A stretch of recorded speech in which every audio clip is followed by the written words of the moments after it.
नमस्कार दोस्तों यदि आप किसी भी काम को शुरुआत में ही परफेक्ट करने के माइंडसेट में फंस जाएंगे तो हो सकता है कि आप इस काम को शुरू ही नहीं कर पाए या फिर उस काम को बीच में ही छोड़ दे। दोस्तों, कोई भी व्यक्ति जो आज सफलता की ऊंचाइयों पर है, उसने शुरुआत में बहुत गलतियां की होगी, तब जाकर उस काम को परफेक्ट तरीके से कर पाया है। किंतु उसका खास गुण यह रहा कि उसने परफेक्शन की चिंता किए बगैर काम को स्टार्ट किया, वह उस काम को जारी रखा, तभी वह अपने काम में परफेक्ट बना। कई ऐसे यूट्यूबर है या ब्लॉगर है जिसने शुरुआत में गलतियां की, बाद में उनकी गलतियां सुधरती गई और वो एक परफेक्ट यूट्यूबर या ब्लॉगर बने।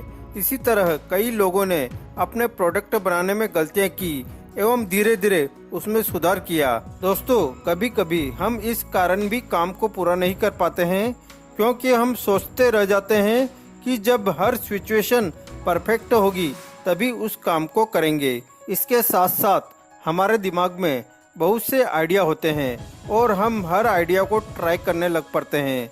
इससे एक भी काम ठीक से नहीं हो पाता है। तो आइए जानते हैं इन सब प्रॉब्लम का सॉल्यूशन क्या है और कैसे हम अपने शुरू किए काम को फिनिश कर सकते हैं। स्टेप 1 या पहला कदम, मेक रियलिस्टिक गोल। दोस्तों, वैसे तो हम सब गोल बनाते हैं, लेकिन कुछ लोग अनरियलिस्टिक गोल बना लेते हैं। ऐसे गोल जिन्हें अचीव करना बहुत मुश्किल होता है। ऐसा दो कारणों से हो सकता है।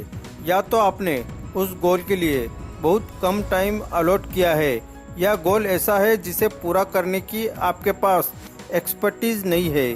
इसे एग्जाम्पल से समझते हैं। मान लीजिए एक ब्लॉगर जिसकी जॉब भी है, सोचता है कि वह दिन में 2000 शब्दों की अच्छी ब्लॉग पोस्ट लिखेगा, तो उसका यह गोल अनरियलिस्टिक है। वह हर दिन पोस्ट नहीं लिख पाएगा। यदि कोशिश भी करेगा तो दिमागी रूप से थक जाएगा और फिर फ्रस्ट्रेट होकर ब्लॉग करना भी बंद कर देगा। इस तरह वह ब्लॉग के काम को फिनिश नहीं कर पाएगा। इसके बजाय यदि वह हफ्ते में 2 पोस्ट का गोल रखता है तो उसे आसानी से कर पाएगा। उसे कोई फ्रस्ट्रेशन या थकान भी नहीं होगी और इस तरह एक साल में बहुत अधिक ब्लॉग पोस्ट भी लिख लेगा, जिससे उसका ब्लॉग रैंक करेगा और ट्रैफिक आएगा और पैसे भी कमाने लग पड़ेगा। अतः दोस्तों, अनरियलिस्टिक गोल मत बनाइए। ऐसे गोल जो आपकी पहुंच में न हो। दूसरों को देखकर भी गोल मत बनाइए। हो सकता है दूसरों के पास अधिक टाइम और एक्सपर्टीज हो और आपके पास न हो। अतः सक्सेसफुल होने के लिए पहला कदम या पहली स्टेप एक रियलिस्टिक गोल बनाना। स्टेप 2 अर्थात दूसरा कदम, नॉट टू डू लिस्ट। दोस्तों, हमें हमेशा टू डू लिस्ट बनाने के लिए बोला जाता है, लेकिन लेखक कहता है कि हमें एक नॉट टू डू लिस्ट भी बनानी चाहिए। मतलब ऐसे कामों की लिस्ट जो हम नहीं करेंगे या आगे से करना छोड़ देंगे। यदि दिन भर हम ऐसे कामों में उलझे रहते हैं जो सिर्फ हमारा टाइम वेस्ट करते हैं और हमारी प्रोडक्टिविटी में कुछ भी ऐड नहीं करते हैं, तो हमें ऐसे कामों से बचना चाहिए। इसके लिए अपनी प्रायोरिटी डिसाइड कीजिए। सबसे पहले वो काम करिए जो सबसे ज़्यादा इम्पोर्टेंट है।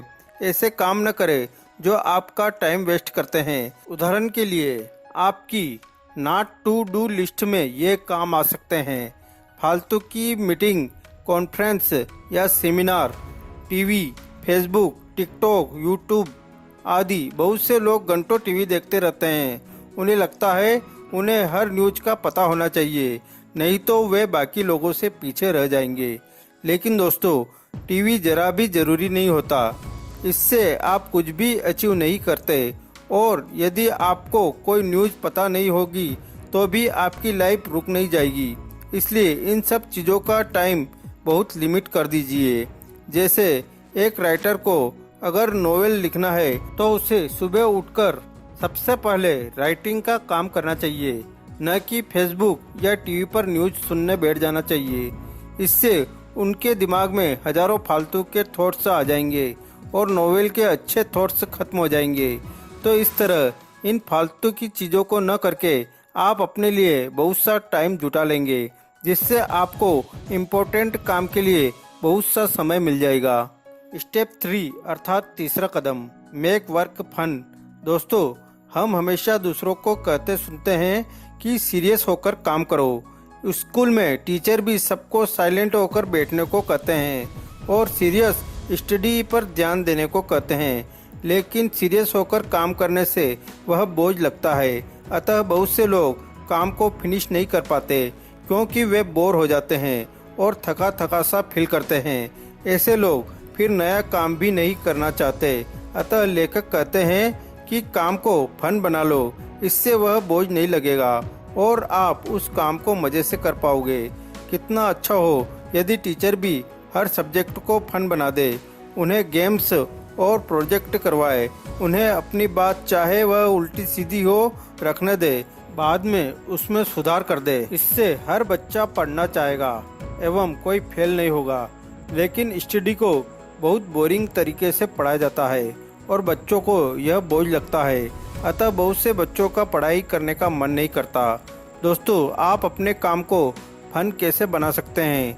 इसके लिए कुछ तरीके ऐसे हैं, जैसे हर आधे घंटे में ब्रेक लेते रहे, मनपसंद म्यूजिक सुन ले, गार्डन में छोटी वॉक ले, जोक्स पढ़कर हंसे, किसी सॉन्ग पर डांस करे। तो दोस्तों, इस तरह आप लगातार काम कभी न करें, बीच बीच में ब्रेक लेते रहे और ऊपर दिए कोई भी फन फील्ड काम करते रहे। इससे आप हर पल फ्रेश रहोगे और आपको लगेगा ही नहीं कि आप कोई बहुत बड़ा काम कर रहे हैं। जैसे यदि एक राइटर दिन में 6 घंटे लिखने का गोल बनाता है तो सुनने में यह गोल बहुत बड़ा और बोरिंग लगेगा, लेकिन वह राइटर हर आधे घंटे में उठकर ब्रेक लेता रहेगा और बाहर गार्डन में घूमते हुए म्यूजिक सुनेगा तो उसे वह काम जरा भी बोझ नहीं लगेगा और ऐसे ही उसके 6 घंटे कब गुजर जाएंगे उसे पता ही नहीं चलेगा।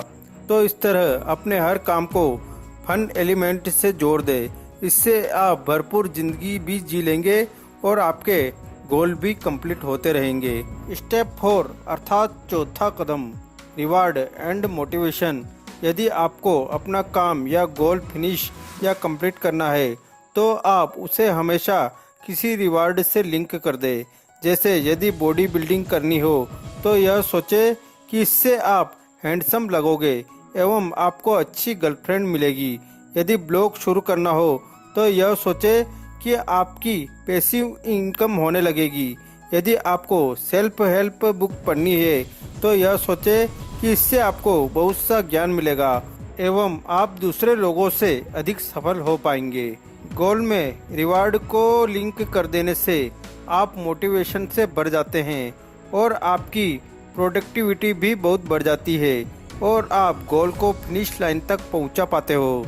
स्टेप 5 अर्थात 5वां कदम, टारगेट प्रोग्रेस नॉट परफेक्शन। दोस्तों, बहुत से लोग सोचते हैं कि मैं इस काम को परफेक्टली कैसे करूं, अतः वे सोचते रह जाते हैं। जरा सी भी कमी हो तो वह काम शुरू ही नहीं करते। लेकिन लेखक कहते हैं कि आप प्रोग्रेस पर ध्यान दें, न कि परफेक्शन पर। परफेक्ट टाइम कभी नहीं आता और न ही परफेक्ट मूड या मोटिवेशन। आपके पास जो है उसी से काम पर जुट जाए। पहले काम का रफ वर्जन ही बना ले, फिर उसमें इम्प्रूवमेंट करते जाए। इससे अपने आप ही परफेक्शन आती चली जाएगी। जैसे विंडो का पहला वर्जन परफेक्ट नहीं था, लेकिन विंडोज 10 तक आते आते बिल गेट्स ने इसे परफेक्ट बना दिया, बल्कि वे आगे भी इम्प्रूवमेंट करते जाएंगे। अतः दोस्तों, परफेक्शन के इस सिंड्रोम से बचिए। आप सिर्फ काम करने पर ध्यान दीजिए। यह मत सोचिए कि यदि यह कमी रह गई तो क्या होगा, लोगों को पसंद नहीं आया तो क्या होगा। यह सब बिल्कुल भी न सोचे। पहले काम पर ध्यान दीजिए, फिर लोगों का फीडबैक देखकर उसे सुधारते जाइए। परफेक्शन इस तरह आती है। हर लेखक के नोवेल का पहला ड्राफ्ट बहुत ही बुरा दिखता है, लेकिन फिर वे उसे कई बार एडिट करके सुधारते जाते हैं। इस तरह फाइनल ड्राफ्ट बहुत अच्छा बन जाता है। इस तरह आप गोल में प्रोग्रेस करें, परफेक्शन अपने आप आती चली जाएगी। स्टेप 6 अर्थात छठा कदम, लिव यूर हिडिंग प्लेसेस। दोस्तों, बहुत से लोगों को जब भी नया काम करना होता है तो वे उसे न करने के एक्सक्यूज ढूंढ लेते हैं। एक्सक्यूज को ही ऑथर ने हिडिंग प्लेसेस कहा है। जैसे आपका बिजनेस शुरू न करने का एक्सक्यूज है, इसमें बहुत पैसा लगता है, लेकिन ध्यान से समझेंगे तो ऐसा नहीं है। बहुत से बिजनेस ऐसे भी है जो 10,000 में लगाए जा सकते हैं, और सबसे अच्छा एग्जाम्पल है ब्लॉग का ही है, जिसके लिए शुरू में आपको सिर्फ डोमेन नेम एवं होस्टिंग के लिए ही खर्च करना होता है।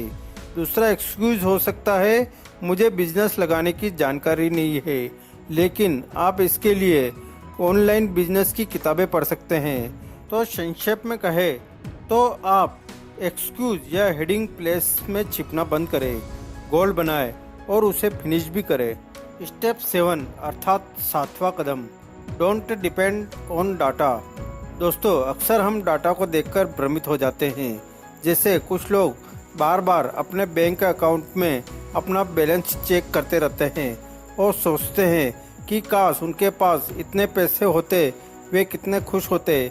कुछ लोग वेट लॉस की चाहत में बार बार वेटिंग मशीन पर खड़े होकर देखते रहते हैं कि कितना वेट लॉस कम किया है। बहुत से ब्लॉगर या यूट्यूबर शुरू के 3 महीनों में ही बार बार अपनी ट्रैफिक का डाटा देखना शुरू कर देते हैं। लेकिन दोस्तों, यह सब करना बंद करें। किसी भी काम के डाटा को बार बार चेक न करें। शुरू में सिर्फ काम करने पर फोकस करें, या दूसरे शब्दों में कहे तो कर्म करें, फल अपने आप मिलेगा।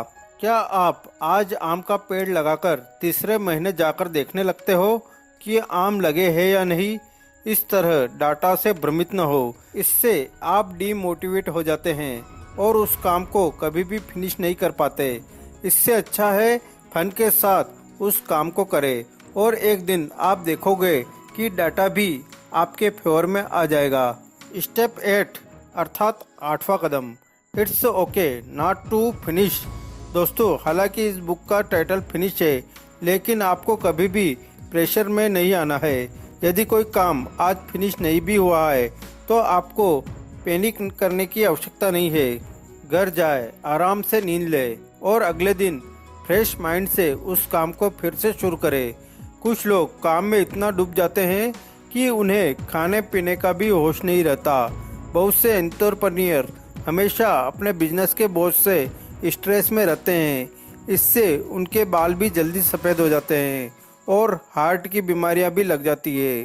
काम फिनिश करने का अर्थ यह नहीं है कि आपको सब कुछ एक ही दिन में कर लेना है। इसका सबसे अच्छा तरीका है उचित टाइमलाइन बनाना। यदि 2000 शब्दों की अच्छी ब्लॉग पोस्ट लिखनी है तो इसके लिए 3 दिन देने चाहिए। यदि आप 1 या 2 दिन में लिखने का टाइम तय करते हैं तो आप प्रेशर में आ जाएंगे। इससे आपकी हेल्थ तो खराब होगी ही, पोस्ट की क्वालिटी भी अच्छी नहीं हो पाएगी। दोस्तों, बिजनेस या दूसरे प्रोजेक्ट सालों में लगते हैं, अतः हड़बड़ी किस बात की। हर चीज आराम से करे और वह भी फन एक्टिविटीज के साथ काम भी करे और लाइफ भी भरपूर एंजॉय करे। यही इस किताब का मैसेज है। दोस्तों, इस किताब की समरी आपको कैसी लगी? अच्छी लगी तो लाइक जरूर करें। वह अभी तक आपने इस चैनल को सब्सक्राइब नहीं किया है तो चैनल को सब्सक्राइब जरूर कर लेवे।